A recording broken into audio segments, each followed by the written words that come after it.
What's up? Just 350 JP in the house. Okay, right now I'm at the Kinakawa. Yeah, Kinakawa. Actually, it's called Kino River. And what I'm going to do is I want to make some videos about dealing with Japanese wives. I need to write a book, but I can't think when I sit down at the computer. So I'm gonna give you a few tips though, and I'll try to hurry up on this book that I want to start. But anyway, rule number one: when you decide to marry a Japanese woman or any woman, but this is Japan because I think Japan is really, I think a lot of guys don't really understand what Japan is all about, and the thinking and the motivations and different things that the women have out here. So I want to just talk about those things. But anyway, rule number one is when you find a Japanese woman, she's going to be nice. Oh, wait, I need to say one thing. I have nothing against Japanese women. I have nothing against any woman. If you're a woman out there and you're lonely, you know, because guys say you're too strong, I wouldn't soften up for them. You just need to go out and find you stronger men, or find real men, and or train them and things like that. There are people out there, there are males out there who can deal with you, and whether you change or not, well, or you want to deal with them or not, that's just up to you. But I really do not have any sympathy for men who complain that women aren't in their places, and you know, they want these women that they see on TV or different things like that. And if you're not that type of woman, you know, and you can't get a man, then trust me, I'm not going to say you're better off by yourself, but you'll have a lot of less headaches to deal with if you just go out and find someone who can, you know, meet you face to face in conversations or whatever. And well, actually what I mean by face to face, I mean conversation, whatever. It's conversations, you know, how to deal with you on that level. Out here, the Japanese women and the foreign men, even the Japanese men, a lot of these men do not stand up to their women as far as the in the category of, how can I say, a person versus another person, not no male, female, woman, man, whatever kind of thing like that. Just someone who is just, when you deal with someone like in the business, meaning some men can't handle it, you know, they are babies. I think they're babies. They're acting a little immature, want women to do what they want to do and things like that. The reason I think it's immature is because, like I've said in my videos many times, that the, how can I say that? Wow, I forgot. Anyway, it'll come back to me later. So I have no sympathy for guys like that. You know, if you're crying because you can't get a woman, then maybe you need to learn to become a man, or maybe you need to learn to negotiate or debate. Oh, that's what I was going to say. The only problems we have in the world now, especially black men and other men who have been dominated, I guess, and stuff like that, is other men and not the women, you know. And men don't seem to be afraid of men, yet men dominate men, but women, they seem to be the strongest of the pair anyway. So something's wrong there. It may needs to be fixed some way, form, shape, or whatever. Okay, let me hurry up and get to the point. I just want to get all these things out so no one don't misunderstand me. Here in Japan, it's a special case, I think. Well, I haven't been, because I haven't been to too many other countries and things like that. But out here, these women are very strong. Okay, if you are a foreigner and you come out here and you marry a Japanese woman, there are a lot of things that I suggest you check before. Number one rule: do not marry a Japanese woman because you love them. That's a no. Japanese men and Japanese women in the old days, you know, my ages, well, I don't know about my ages, but the ones in their 50s and stuff, basically, if you talk to them, they will tell you they do not marry because of love.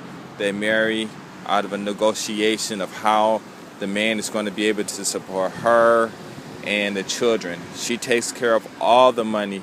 She pretty much makes up all the decisions, where you're going to go, what you're going to do, whatever. You have your baby, she will do all that stuff till that baby turns 18. More than likely, in Japanese marriages, the sex stops. It's more or less she's just taking you like her kid or stuff like this. It's really interesting. A lot of Japanese couples don't even say they love each other. It's nothing emotional, basically, what I want to say, you know. It's not that much emotions in them. So you come out here, and I suggest that you try to figure out what that is, because we are brought up emotionally, which I think that's not good, because I think that's one of the problems that we have in the world now. People just, you got leaders and stuff that get all emotional and do things, or they're puppets, and you know, whoever's leading them make them get all emotional, and they just do all kinds of crazy stuff.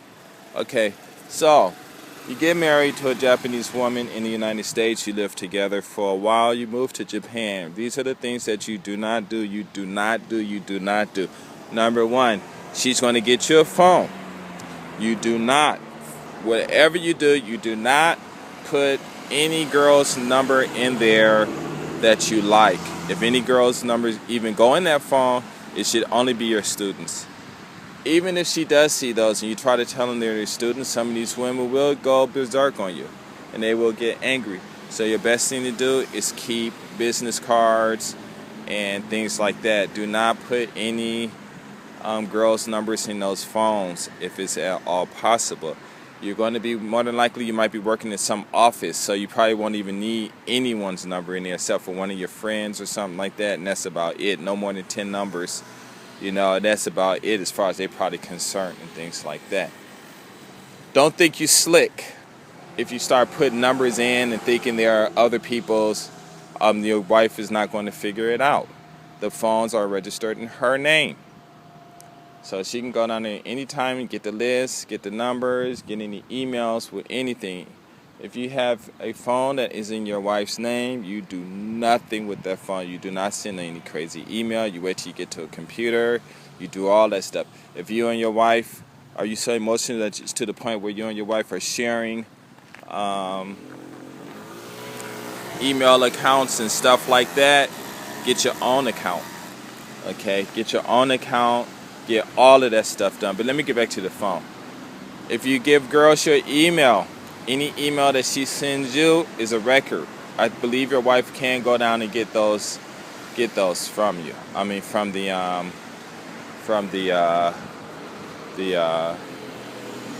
what are they called? From the companies and stuff, the phone provider companies. They might not. I am not sure, but I know that they can request the numbers.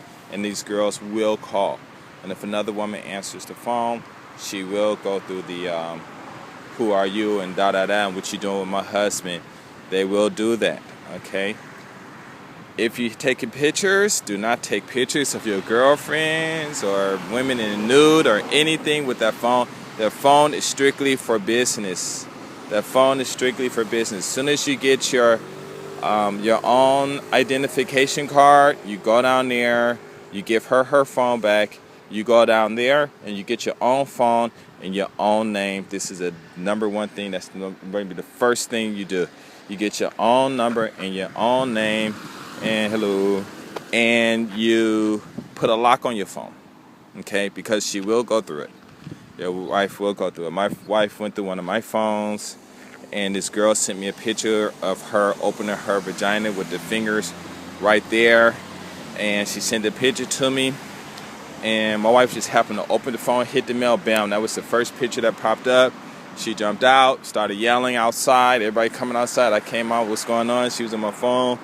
You know, I had my phone up in the air, talking in Japanese. I went downstairs, snatched my phone out her hand, went back up in the house. She came back in, who's that and that.